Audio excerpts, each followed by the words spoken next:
Good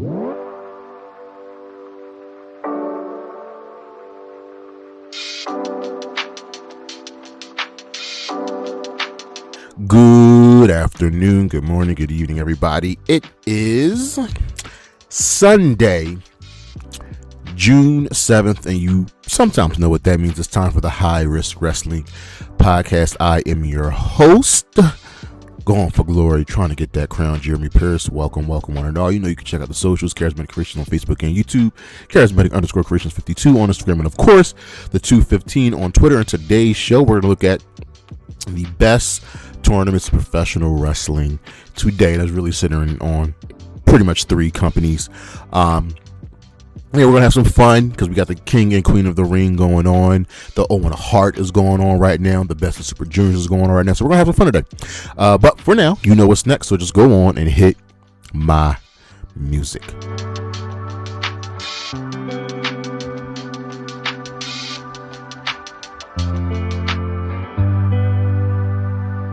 So this was supposed to be a standalone list, but hell, I had an idea for something. We're going to do it and see what happens. But these are the women who I think should win the Queen of the Ring. Number 5, Jade Cargill. This will be a really good constellation prize for her.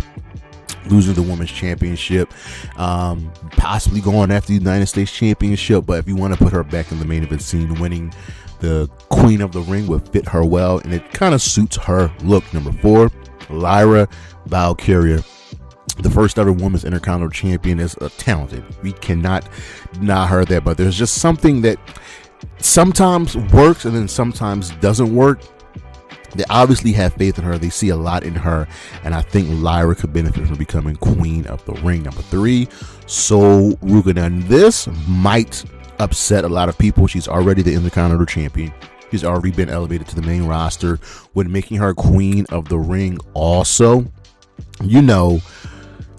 push the fans away, but if you want to solidify her as a true star on the main roster, you got to make her queen. Number 2, Io Sky. There's only one reason to say Io should win. Make the option to challenge any champion like the Royal Rumble, because that way, well, she could face Rhea Ripley and they could have their final match. It would be great. Io's a great talent, and I mean, who's better than her? But of course, number 1, Chelsea Green. I think you should give Chelsea Green everything that her heart desires. She is a tremendous talent. She is amazing and can make the best of anything. She's already done the whole pledge allegiance to Chelsea, President Chelsea Green. Now imagine her as queen. It would be a thing of beauty, and more importantly, it would be time to finally crown her for her tremendous work and make her women's champion. We'll be right back.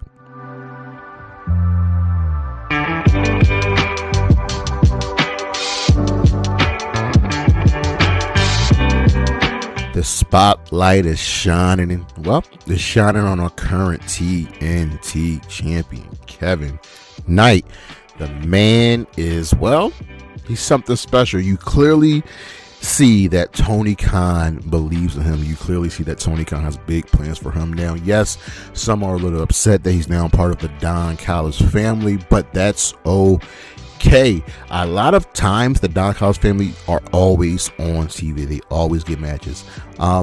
They're going to obviously lose members, and Kevin Knight will benefit from not only having a mouthpiece strong like Don Callis, but also get him in some tag team matches and start some feuds from there.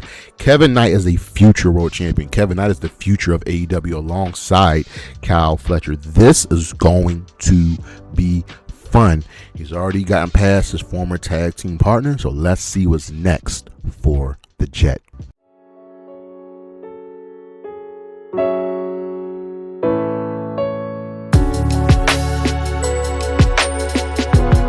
Tournaments in professional wrestling are great.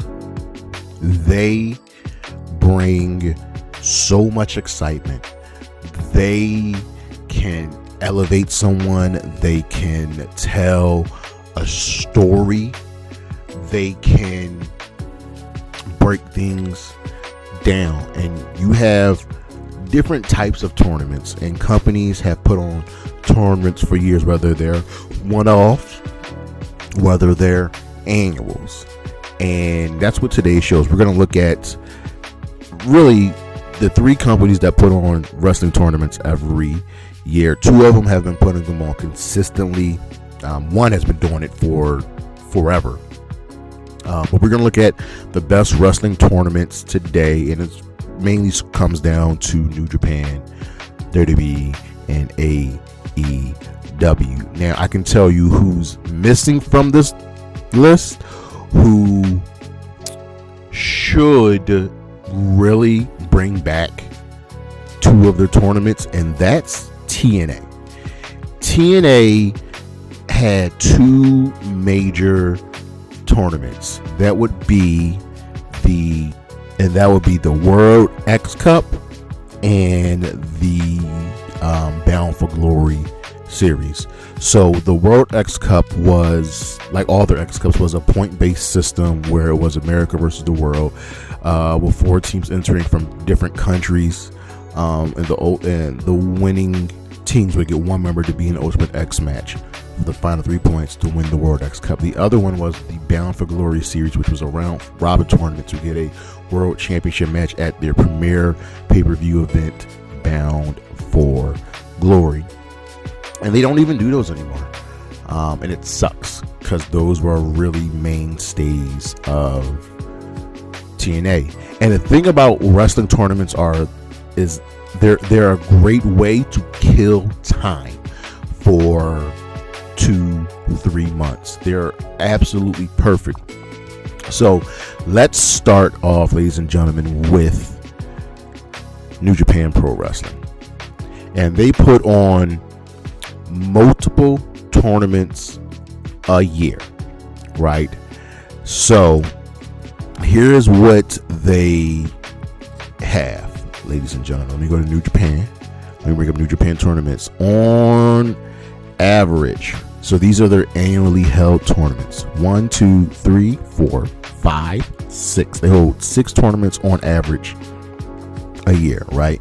And they are the Super Junior Tag League, which is a sporadic tournament featuring junior heavyweight tag teams from all over the world. That's the division, right? Then you have the Super J Cup. That's for the junior heavyweights. It's also a sporadic but single elimination tournament featuring the top junior heavyweights from all over the world. The tournament has been hosted by other promotions other than New Japan as well. Then you have the New Japan Cup, which is just a single elimination tournament. That's the open weight. Open weight means there's no weight limits. Anybody can compete, right? And then you have, these are the main 3 that we're going to talk about. You have the Best of the Super Juniors, which is for junior heavyweights. It's an annual round robin tournament featuring the top junior heavyweights from all over the world. You have the World Tag League, which is their annual tag team tournament, round robin style. And you have their premier tournament, the G1 Climax, which is their biggest annual tournament, primarily for heavyweights, but there is no official weight limit. It's mostly round robin coming to the finals, and then the winner of that gets a title shot at Wrestle Kingdom. But first things first, let's talk about the tournaments going on right now. The Best of the Super Juniors. So the Best of the Super Juniors started out in 1988 with the original winner being Shiro Koshinaka. And let me give you some history, right? So it was originally called the Top of the Super Juniors, the first being held in 1988, annually taking place in 1991, featuring junior heavyweights, and it allows wrestling promotions to bring in the wrestlers from all over the world. New Japan has held, including this one, 37 Super Juniors. Hiromu Takahashi holds the record for most tournament wins with 4. He is also the only wrestler to have won 3 consecutive tournaments. Kanemoto holds the record for most final appearances, having wrestled in 8 finals between 1997 and 2009. And of course, Jushin Thunder Liger has participated in the most tournaments, competing in all the tournaments except for 1995 and 2000 until his 26th and final appearance in 2017. Tournament has been absolutely great. And we look at the winners. Let's look at some winners over the time, or better yet, people that have competed in the tournament, right? So we go to 93 when the tournament became the best of Super Juniors. That year you had names such as the Pegasus Kid, go look him up, he won. Black Tiger 2, go look that man up. These first two people are just legends. Dean Malenko, Flying Scorpio, go look that man up. Jushin Thunder Liger, David Finlay, go look that man up. Lightning Kid, go look that man up. Shinjiri Utani and Masai Orihari. I didn't give you all the names because the names I gave you are legends in the business. That first year was great. The finals, Pegasus Kid versus El Samurai, who ended up getting past Black Tiger 2. Go look those names up, ladies and gentlemen. These are like legends. So let's go to the most recent Best of Super Juniors. So last year it was 2 blocks, right? So let's see, when they started doing 2 blocks, they do 2 blocks every so often, whether they have enough people. So we go to this year's tournament and we have 2 blocks in block A. We had Hosai Fujita, Hiromu Takahashi, Clark Connors, Master Wato, Francisco Akira, Kushida, Ninja Mac, Dragon Dia, Robbie X, and Yoshinobu Kanemaru. This is the 2025 one. On block B, we had Yao, El Desperado, Mao, Sho, Kevin Knight, Taiji Ishimori, I want to get that name right, Robbie Eagles, Nick Wayne, Titan, and Ryusuke Taguchi. And was ultimately won by who won? Kosai Fujita, who's been a really solid name in the business, and you usually can get good to great matches every event, but I like the format of having different people from different companies be involved.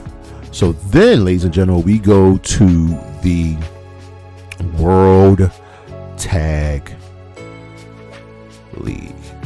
Ladies and gentlemen, if you do not know about the World Tag League, let me put you on game. Started in 1980, is their annual round robin tournament, right? And it helped spin off into other singles tournaments. The tag league is held under a point system with 2 points for a win, 1 point for a time limit draw, 0 for a loss, no contest or double decision. The current format, introduced in 2014, is essentially identical to that of the G1 Climax, with the top scoring team from 2 blocks of 8 advancing to the finals. And the World Tag League has been a mainstay of New Japan. The original winners in the first one, Antonio Inoki and Bob Backlund, the legendaries, right? So let me give you a list of some of these winners from just the first couple of years, ladies and gentlemen. Obviously, Antonio Inoki and Bob Backlund, 2 legends. Second year, Andre the Giant and Rene Goulet. Third year, 82, Antonio Inoki and Hulk Hogan. 83, Antonio Inoki and Hulk Hogan. Number 94, Antonio Inoki and Tatsumi Fujima. Like, bro, first of all, Antonio Inoki is that dude. And what New Japan does so well is they really give you the best for tag team wrestling, right? And we don't get a lot of tag team tournaments, and I'm glad they do this, because sometimes you would think that tag team wrestling is a dying breed, but there are companies that very, very, very much cherish it. The World Tag League has had some must-see matches, and let me give you a couple of them. Anything with Inoki, anything with Finjuice,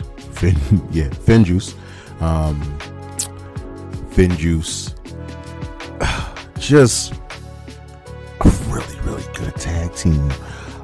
Anything featuring TMDK, like there are just teams that are made for each other, and of course the Good Brothers. But ladies and gentlemen, the premier tournament of New Japan, the G1 Climax.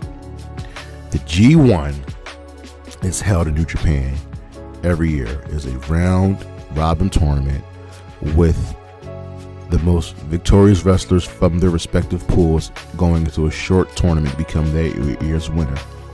Since 2012, the winner of the G1 gets a shot at the IWGP World Heavyweight Championship at Wrestle Kingdom in January. In its current format, the tournament lasts 4 weeks.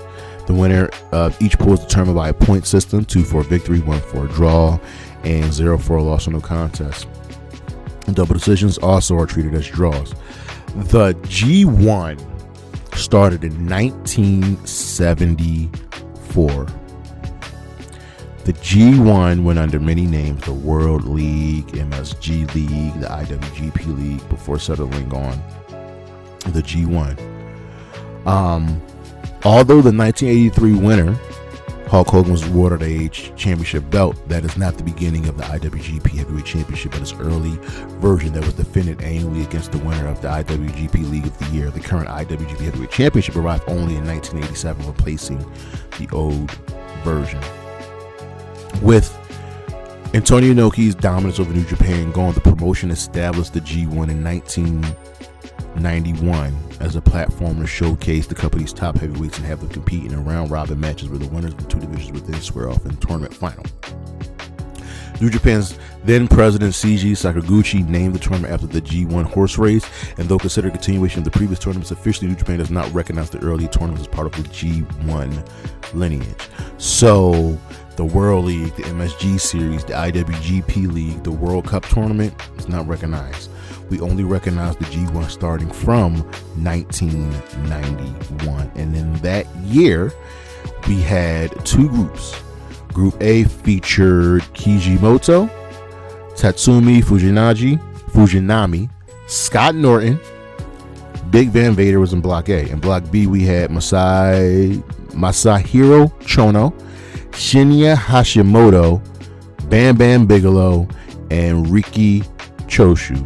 So not super star-studded, but I mean, you have Scott Norton, Vader, and Bam Bam Bigelow. And the winner of that was Masahiro Chono, right? So then in 92, from 92 up until 92 93, instead of being round robin, they were 16-man tournaments, right? And then we get to 94 and we move back to the block system. But the tournament, honestly, really didn't kick off. I mean, we had in 95, we had Ric Flair in it, we had Scott Norton back in it, but the tournament really didn't, come into place until much later. Like in 97, they had switched back to a single elimination tournament that featured Steven Regal, Scott Norton again, Great Muta. 98, same thing, single elimination. And then 99, we switched back to the round robin tournament. But again, it's a great tournament. It's picking up steam, but it's not really clicking. In 90, where is that? In 2000, we went to 4 blocks, and that tournament lasted a good long while, right? So in 01, we went back to a 2-block system, and we're still we're waiting for the G1 to become what we know as the G1. So we actually have to go all the way to 03. That started featuring the likes of Shinsuke Nakamura and Jun Nakayama and Yuji Nagata and Yutaka Yoshida, right? And we got some big names. And 04, it's really good. Tanahashi makes his first appearance in the tournament. Shibata makes his first appearance in the tournament. Wow, Shibata, 04. Nakamura's still there. But you know what we're really thinking of, right, ladies and gentlemen? So like year in and year out, we got some solid names, but then you have to go forward, right? And when does the G1 truly become the G1,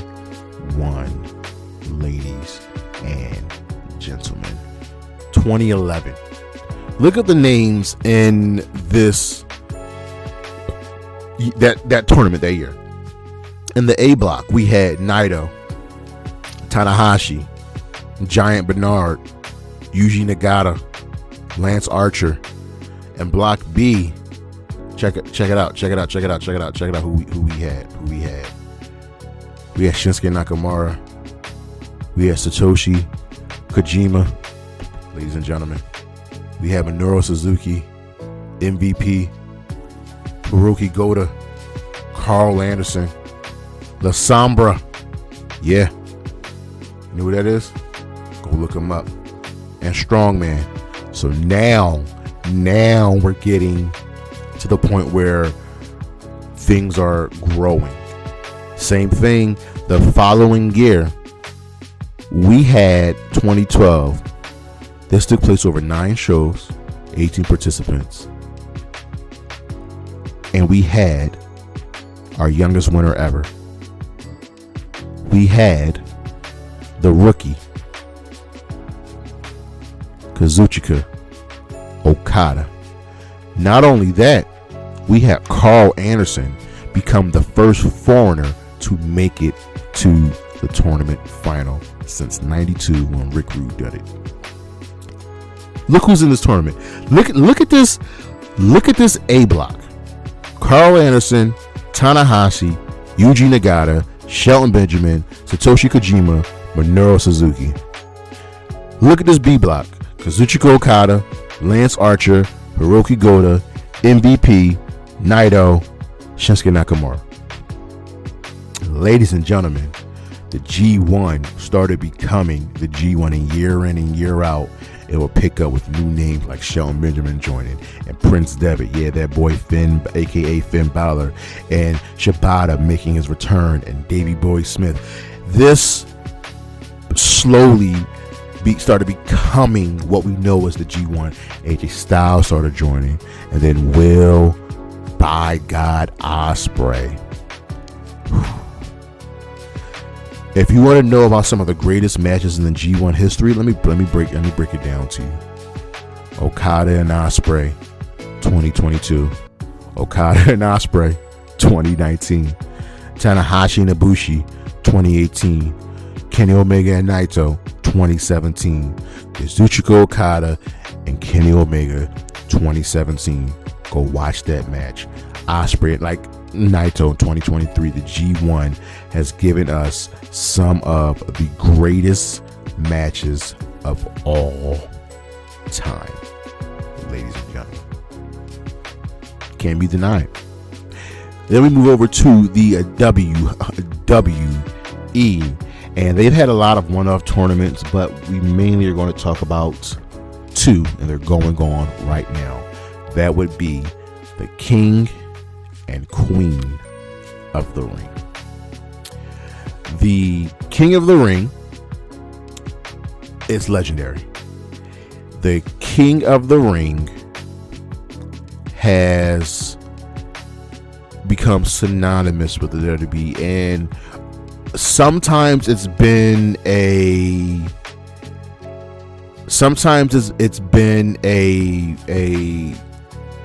regular tournament. And I remember growing up, right, the King of the Ring had its own pay-per-view. The King of the Ring had its own events, and it was a thing of beauty. Now, the original King of the Ring, Don Morocco, right?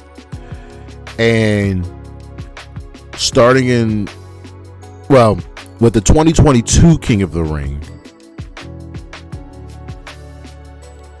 that was the first time you got a title shot, right? From 85 to 02, excluding 90 and 92, and from 93 to 02, it was its own pay-per-view event, which we really, really miss. You held that event in high esteem. Since then, tournaments have been held sporadically over time, right? So we used to get a tournament every year. So from 85 up until section of 92, so excluding 92, from 85 up until 2002, there was a tournament every year. Every year. We know about the most famous King of the Ring, 1996. Stone Cold Steve often says, "I just whooped your ass." Austin 316 is born. Previous winners: King Harley Race, King Randy Savage. It elevated their careers tremendously. Ted DiBiase, Tito Santana, Bret Hart, Owen Hart, King Mabel.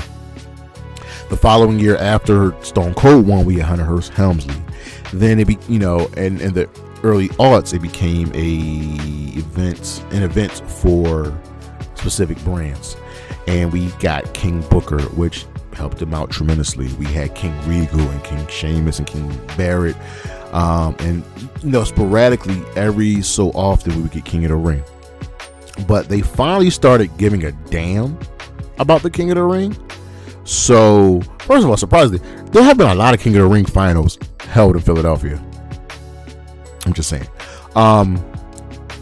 So we had King Corbin in 2019, but then starting with 2021, King of the Ring will be held in Saudi Arabia, and then starting with 2024, so they went 2 years without King of the Ring. The winners of the King of the Ring would get a world championship match of their respective brands at SummerSlam. Surprisingly, Randy Orton has made the King of the Ring final twice, and back-to-back years in 04 and 2024 and 2025. And the Queen of the Ring started out as the Queen's Crown Tournament. That was back in 2021. WWE started really trying to elevate the women too and put them on the same stage as the men. There's talks about doing a tournament for years, and they finally got it. So Zelina Vega won the original Queen's Crown. I don't think there was a title shots involved, but starting with the 2024 Queen of the Ring, just like the men, they would get a title shot at SummerSlam. And that's a good way to book your summer. That's a good way to book your year. So Nia Jax and Jade Cargill, both SmackDown winners, went on to win the Queen of the Ring and challenge for their championships at SummerSlam. And they've both won. Actually, they didn't both win. Nia won, Jade lost. So maybe this year we'll have a new winner. And then I give the WWE credit for keeping this consistent. I give them credit for honestly staying true to this, because it's really, really helped them. This year's King of Queen of the Ring a little buggy. I don't like to pay the 4 ways to advance, and I much prefer a single elimination tournament. But I digress. But lastly, ladies and gentlemen, we go to All Elite Wrestling, and they hold 2 annual tournaments themselves. So the first, which is going on right now, is the Owen Hart Cup. So the Owen Hart Cup It's called the Owen Hart Foundation Tournament, and it's simply known as the Owen Hart Cup. Is a series of professional wrestling tournaments produced annually by AEW, right, in partnership with the Owen Hart Foundation. It consists of two single elimination tournaments, one for the men, one for the women, and the respective winners get their trophy, the Owen, and then became the championship belts. And it started out in 2021, and it's been great. It's been a great way to get the wrestlers involved. AEW does a great job with their tournaments. Starting in 2025 and moving into this year, the winners of their respective tournaments would then get championship matches starting in 2024. So 2024, 2025, winners of the tournaments will get championship matches at All In, AEW's biggest event of the year. And the original Owen was won by Britt Baker on the women's side, Adam Cole on the men's side. It was fun that they both won. The finals was Britt versus Ruby and Cole versus Joe. Really wanted Ruby Soho to win. In 2023, Willow Nightingale defeated Ruby Soho, runner-up again, and Ricky Starks defeated CM Punk. But then we move into the winners getting their title matches at All In. So Mariah May in 2024 won the Owen, defeating Willow Nightingale, getting her championship match at All In, defeating Timeless Toni Storm to become women's champion. Bryan Danielson defeated Hangman in his final, and he got a title shot against Swerve in a title versus career match All In, and Danielson won. Last year, Mercedes Moné defeated Jamie Hayter in the finals, and she actually lost her match at All In, whereas Hangman defeated Ospreay, and he won his match at All In. And it's been just a great piece of work on AEW's part. It's a fantastic tournament. It brings light, shines a light on Owen Hart. It shines a light on the Owen Hart Foundation. The belt looks beautiful, and it's a good way for AEW to book in the early parts of their year. But then, ladies and gentlemen, we have their other tournament, ladies and gentlemen, and that is at the end of the year, and I am talking about the Continental Classic. Now, you know Tony Khan is a student of the game, and at some point he was going to give himself an AEW a round robin tournament. And let me tell you, ladies and gentlemen, the Continental Classic has been amazing. Right now, it's just for the men. We really, really, really, really want a women's Continental Classic. And it created the Continental Championship. So the Continental Championship, the Continental Classic, has rules. Okay? They are called the Continental Rules. 20-minute time limit. No one is allowed at ringside. Outside interference is strictly prohibited. You win on your own merits. And when you win the tournament, you get the Continental Championship, and that is defended under those Continental rules. Now, if you're the champion, you go into the tournament as the champion, and you are still champion until you are eliminated. So the first champion was Eddie Kingston, right? And the Continental Classic is like most soccer leagues. You get 3 points for a win. A draw gives you 1 point. And after the round robin phase ends, the top two wrestlers from each league will fight in a final match with ties broken based on head-to-head record.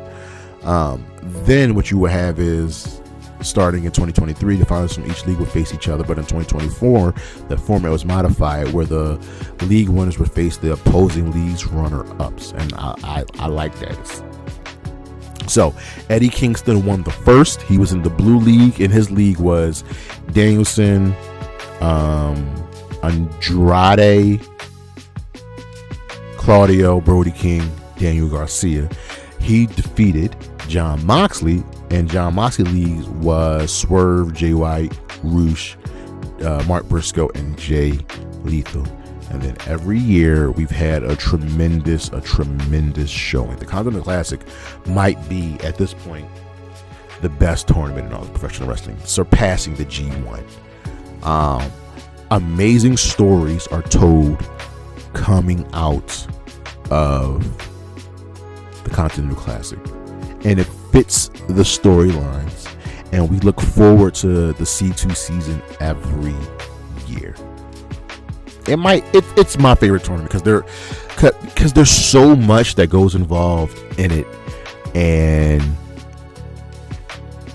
I don't know what to say. It's just tremendous. It's just tremendous. And now with the Owen Hart leading into All In, we have the C2, just a tournament based off of complete merit. Hell, it made Jon Moxley a good guy again. Wrestling tournaments are a thing of beauty, ladies and gentlemen. They are awesome, and when done right, they can bring a lot of prestige to your company and elevate your stars. I want more of them, just done right. But that is our show, ladies and gentlemen. Thank you for listening. Thank you for watching. Look on the screen we got coming up for the month of June. You know, you can check out the socials, Charismatic Creations on Facebook and YouTube, Charismatic_Creations for YouTube on Instagram, of course, the 215 on Twitter, and as always, Willem Nottingham, Anna J, Chris Statlander, Isla Dawn, Priscilla Kelly, and Lo Bailey. Holla at your boy. Peace.